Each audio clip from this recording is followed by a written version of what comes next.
So, what was your first reaction when you saw those Scott go by the pace car? And I was laughing. We couldn't beat him. We just couldn't beat him. He was 2 miles an hour faster than us, and when we ended up second behind that last yellow, I thought, oh great, okay, another second place. That's quite good. You know, it's not a win, but we come back from a far way behind. That's good enough. And on the last lap, because I knew I couldn't beat him, I just kept stressing him out. You know, accelerating, braking, getting next to him, and I think that's why he lost it. And when he got going and he overtook the safety car, I just took a chance. I hit the brakes because I knew what the rules were, but you never know. You always have the doubt, will the rules be applied or not? And the only way they could apply the rule is if I braked. Because I'm sure if I had gone, everybody behind me would have just followed through, and then what, you disqualify 15 cars? Probably not. Yeah. So I hit the brakes, and then I hoped. And at worst, I would be second anyway.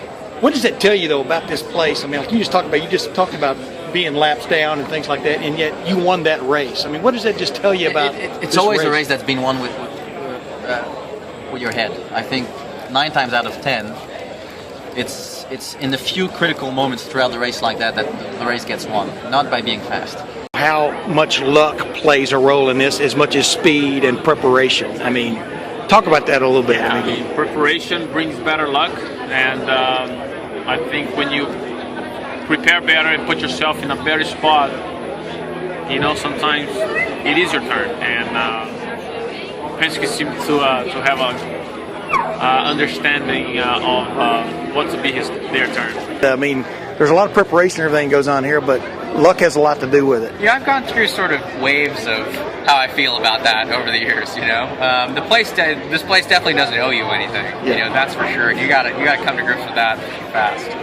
To me, it's fuel for me to look at this as, you know, I want to be the guy that had to go through that and had to deal with all the aftermath and get asked all the questions, and then went out and stomped it as one thing. That's racing, right? That's something that. How many days I benefit from that actually, and how many days I gave the other guy the benefit of that. So it is what it is. So that's why I try not to think about it.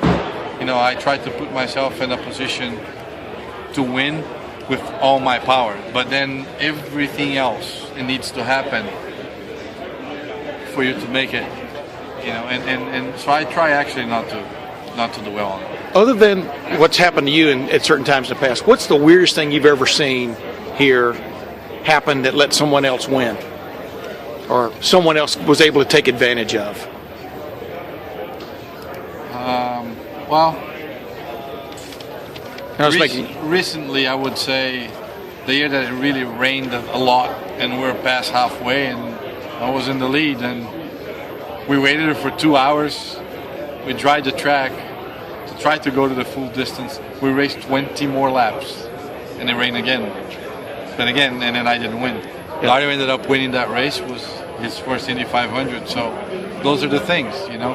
And look how life is. And seven years later, he steps out of the car and gives me his race car to race. So, Your dad once said to me a long time ago, because he had his frustrations here, obviously, he just feels like if it's meant to be, it's meant to be. I mean, do you have a similar kind of approach to the race, even though all the preparation, everything that goes into it? Yeah, because, you know, there's so many elements, there's so many things, variables that can, you know, over 500 miles. It has to be in the cards or it's not, you know what I mean? Because I've showed up here 7 out of the 8 times with a race-winning car. Yeah. And it's not enough at Indy, you know what I mean?